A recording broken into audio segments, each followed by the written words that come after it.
Hi friends, this is doctor Shravan Kumar. ఈరోజు మన వీడియోలో మెట్ఫార్మిన్ అనే టాబ్లెట్ గురించి తెలుసుకుందాం. మెట్ఫార్మిన్ టాబ్లెట్ యొక్క యూస్ ఏంటి, సైడ్ ఎఫెక్ట్స్ ఏంటి, మరియు ఇది ఎవరెవరు తీసుకోకూడదు, ఈ టాబ్లెట్ అనేది ఎలా పనిచేస్తుంది అనేది కూడా తెలుసుకుందాం. మెట్ఫార్మిన్ అనేది ఒక యాంటీ డయాబెటిక్ డ్రగ్ అంటాము. ఓరల్ హైపోగ్లైసెమిక్ ఏజెంట్ అని కూడా అనవచ్చు. ఇది ఏం చేస్తుంది అంటే మనకు డయాబెటీస్లో షుగర్ లెవెల్స్ని తగ్గిస్తుంది. దీని యొక్క మెయిన్ యూస్ ఏంటి అంటే టైప్ 2 డయాబెటీస్తో బాధపడే వారికి ఇది డ్రగ్ ఆఫ్ చాయిస్ అని చెప్పవచ్చు.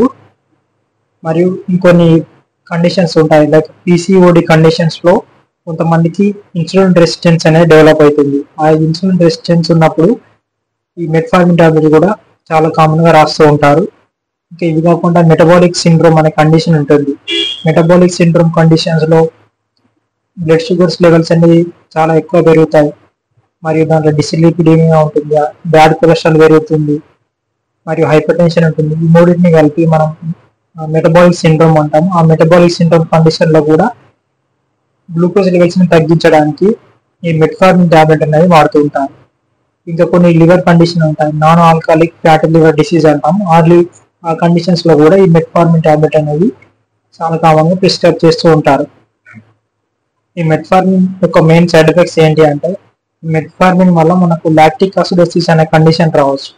లాక్టిక్ అసిడోసిస్ అంటే ఏంటి అంటే బ్లడ్లో మనకు బ్లడ్ పిహెచ్ అనేది మనకు 7.35 to 7.45 ఉండాలి.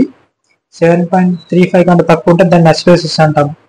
లాక్టిక్ అసిడోసిస్ అంటే దీంట్లో బ్లడ్ యొక్క పిహెచ్ అనేది తగ్గుతుంది. బ్లడ్ పిహెచ్ తగ్గితే మనకు అసిడోసిస్ జరుగుతుంది. అసిడోసిస్ జరగకూడదు. అసిడోసిస్ జరిగితే బాడీలో ఉండే ప్రోటీన్స్ అనేవి డీనాచురేట్ అవుతాయి. తద్వారా కాంప్లికేషన్స్ వచ్చే చాలా అవకాశం ఉంటుంది. ఇంకా దీనివల్ల వచ్చే సైడ్ ఎఫెక్ట్స్ ఏంటి అంటే దీనివల్ల విటమిన్ B12 డెఫిషియన్సీ అనేది జరుగుతుంది. ఎందుకంటే మనకు విటమిన్ B12 అనేది మనకు ఇంటెస్టైన్లో కాల్షియం గేటెడ్ ఛానల్స్ ద్వారా అబ్జర్వ్ అవుతుంది. ఇది ఏం చేస్తుంది అంటే ఆ కాల్షియం డిపెండెంట్ విటమిన్ B12 అబ్జర్ప్షన్ని ఇన్హిబిట్ చేస్తుంది. దానివల్ల మనకు B12 డెఫిషియన్సీ అనీమియా అనేది రక్తహీనత అనేది వస్తుంది. దీన్నే మెగలోబ్లాస్టిక్ అనీమియా కూడా అంటారు. అందుకే ఈ మెగలోబ్లాస్టిక్ అనీమియా ప్రివెంట్ చేయడానికి కాల్షియం టాబ్లెట్స్ కూడా సప్లిమెంట్స్గా ఇస్తూ ఉంటారు. ఇది ఒక సైడ్ ఎఫెక్ట్స్ అండి. ఇంకొక సైడ్ ఎఫెక్ట్ ఏంటంటే దీనివల్ల వెయిట్ లాస్ అనేది జరగవచ్చు, బట్ ఇది చాలా ఎక్కువైతే జరగదు, కొంచెం జరుగుతుంది. ఇది ఎలా జరుగుతుంది అంటే వెయిట్ లాస్ అనేది మనకు స్టమక్ లో చిన్న ఫుడ్ అనేది స్టమక్ నుండి డియోడినం అనేది పోవాలి. మనకి మెట్ఫార్మిన్ టాబ్లెట్ ఏం చేస్తుంది అంటే మన స్టమక్ ని గ్యాస్ట్రిక్ ఎంటింగ్ ని డిలే చేస్తుంది. అంటే మన స్టమక్ లో ఉన్న కంటెంట్స్ ని డియోడినం పోకుండా కొంచెం వేట్ చేస్తుంది. దాని ద్వారా మనకు సెటేటివ్ ఫీలింగ్ అనేది వస్తుంది. ఫుడ్ కూడా కొంచెం తక్కువ తీసుకుంటారు, బట్ ఇది వెరీ లెస్ అమౌంట్ ఉంటుంది అంతే. ఇది ఏ కండిషన్లో తీసుకోవద్దు అంటే ఎవరికైతే రీనల్ ఫెయిల్యూర్ ఉన్నా కానీ మరియు లివర్ ఫెయిల్యూర్ ఉన్నా కానీ కండిషన్స్లో తీసుకోవద్దు. ఎందుకంటే మనకి మెట్ఫార్మిన్ టాబ్లెట్ అనేది లివర్లో మెటబలైజ్ అవుతుంది, మనకు కిడ్నీస్ యూరిన్ ద్వారా బయటకి ఎక్స్క్రీట్ అయిపోతుంది. కిడ్నీ డ్యామేజ్ అయినప్పుడు ఈ టాబ్లెట్ వాడితే ఏమవుతుంది, మన బ్లడ్లో ఇది అక్యుములేట్ అవుతుంది.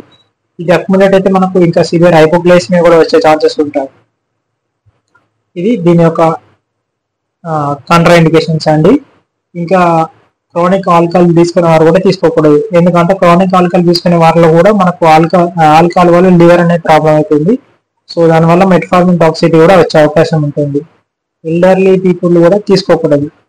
స్మోకింగ్ అనేది దీనికి కాంట్రా ఇండికేషన్ అయితే కాదు.